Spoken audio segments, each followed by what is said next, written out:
Hello friends, ಅಡುಗೆ ಪ್ಯಾಷನ್ಗೆ ಎಲ್ಲರಿಗೂ ಕೂಡ ಸ್ವಾಗತ. ಇವತ್ತಿನ ದಿವಸ ನಾನು ಸಿರಿಧಾನ್ಯಗಳಲ್ಲಿ ಒಂದಾದ ನವಣೆ ಅಕ್ಕಿಯಿಂದ ಮಸಾಲೆ ದೋಸೆಯನ್ನು ಮಾಡ್ತಾ ಇದ್ದೇನೆ. ಸೂಪರ್ ಆಗಿರ್ತದೆ, ಹಾಗೆ ಆರೋಗ್ಯಕ್ಕೆ ಕೂಡ ತುಂಬಾ ಒಳ್ಳೆಯದು. ಇದನ್ನು ಹೇಗೆ ಮಾಡೋದು ಅಂತ ನೋಡುವ ಬನ್ನಿ. ನಾನಿಲ್ಲಿ 2 ಕಪ್ಪಷ್ಟು ನವಣೆ ಅಕ್ಕಿಯನ್ನು ತಗೊಳ್ತಾ ಇದ್ದೇನೆ. ನವಣೆ ಅಕ್ಕಿಯನ್ನು ನಾವೊಂದು 8 ಗಂಟೆಗಳಷ್ಟು ಹೊತ್ತು ನೆನೆಸಿದರೆ ತುಂಬಾ ಒಳ್ಳೆಯದು. ಬೆಳಿಗ್ಗೆ ನಾವು ನೆನೆಸಿದರೆ ಸಾಯಂಕಾಲ ರುಬ್ಕೊಳ್ಬೋದು. 2 ಕಪ್ಪಷ್ಟು ನವಣೆ ಅಕ್ಕಿ, ಹಾಗೆಯೇ ಒಂದು 3/4 ಕಪ್ಪಷ್ಟು ಉದ್ದಿನಬೇಳೆ, 1 ಚಮಚ ಮೆಂತೆಕಾಳು, ಇಷ್ಟನ್ನು ನೆನೆಸಿಕೊಳ್ಳೋದು. ಬೆಳಿಗ್ಗೆ ನೆನೆಸಿದರೆ ಸಾಯಂಕಾಲ ಗ್ರೈಂಡ್ ಮಾಡ್ಕೊಳ್ಬೋದು.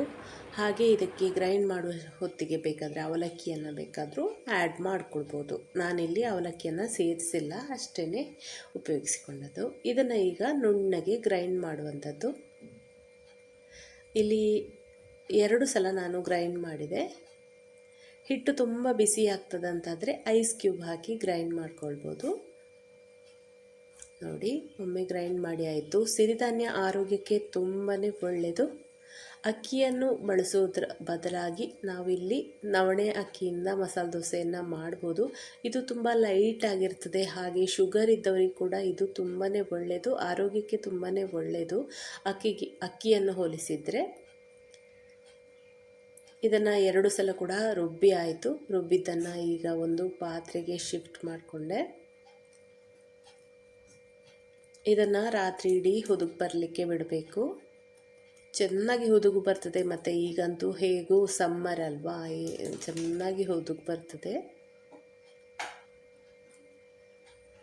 ಇದಕ್ಕೆ ಉಪ್ಪನ್ನು ನಾನು ಬೆಳಿಗ್ಗೆ ಸೇರಿಸ್ಕೊಳ್ತಾ ಇದ್ದೇನೆ. ನೋಡಿ, ಬೆಳಿಗ್ಗೆ ಹೇಗೆ ಬಂದಿದೆ ಅಂತೇಳಿ.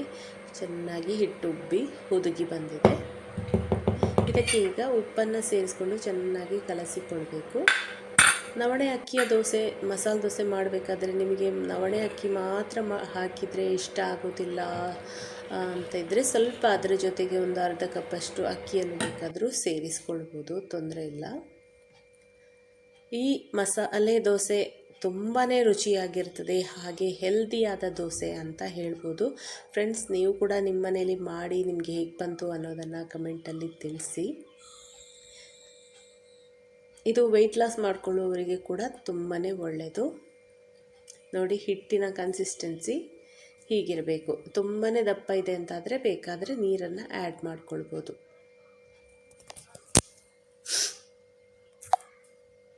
ಈಗ ದೋಸೆನ ಮಾಡ್ಕೊಳ್ಳುವ ಕಾವಲಿ ಬಿಸಿಗೆ ಇಟ್ಕೊಂಡಿದ್ದೇನೆ. ಸ್ವಲ್ಪ ಎಣ್ಣೆ ಅಥವಾ ತುಪ್ಪನ ಹಾಕೊಂಡು ಸ್ವಲ್ಪ, ಈಗ ನೋಡಿ ಎಷ್ಟು ತೆಳ್ಳಗೆ ಬೇಕೋ ಅಷ್ಟು ತೆಳ್ಳಗೆ ನೀವು ದೋಸೆನ ಮಾಡ್ಕೊಳ್ಬೋದು. ಅಕ್ಕಿಯನ್ನು ಬಳಸದೆ ನಾವು ರುಚಿಯಾದ ಮಸಾಲೆ ದೋಸೆನ ಮಾಡ್ಕೊಳ್ಬೋದು. ಆರೋಗ್ಯಕ್ಕೆ ಕೂಡ ತುಂಬಾ ಒಳ್ಳೆಯದು. ಇದು ತುಂಬ ಕ್ರಿಸ್ಪಿಯಾಗಿ ಮಸಾಲೆ ದೋಸೆ ಥರನೇ ಬರುತ್ತೆ, ತುಂಬಾ ರುಚಿಯಾಗಿರ್ತದೆ. ನೋಡಿ ಎಷ್ಟು ಕ್ರಿಸ್ಪಿಯಾಗಿ ಬಂತು, ಎಷ್ಟು ಕಲರ್ಫುಲ್ಲಾಗಿ ಬಂತು ಅಂತ ನೋಡಿ. ಸೂಪರಾದ ನವಣೆ ಅಕ್ಕಿಯ ಮಸಾಲೆ ದೋಸೆ. ಇದಕ್ಕೆ ಬೇಕಾದರೆ ನಿಮಗೆ ಮಾಮೂಲಿ ನೀವು ಮಸಾಲೆ ದೋಸೆಗೆ ಹೇಗೆ ತುಪ್ಪ ಎಲ್ಲ ಹಾಕ್ತೀರಿ ಹಾಗೆಯೇ ತುಪ್ಪ ಬೇಕಾದರೂ ಹಾಕ್ಕೊಳ್ಬೋದು. ತುಂಬ ಕ್ರಿಸ್ಪಿಯಾಗಿ ತುಂಬಾ ಚೆನ್ನಾಗಿ ಬರ್ತದೆ. ಎಷ್ಟು ತೆಳ್ಳಗೆ ಬೇಕು ನಿಮಗೆ ಅಷ್ಟು ತೆಳ್ಳಗೆ ಮಾಡ್ಕೊಳ್ಬೋದು.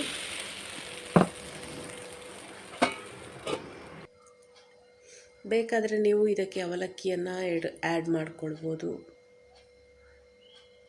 ಸ್ವಲ್ಪ ತುಪ್ಪ ಎಲ್ಲ ಹಾಕಿದರೆ ತುಂಬಾ ಫ್ಲೇವರ್ ಚೆನ್ನಾಗಿರ್ತದೆ.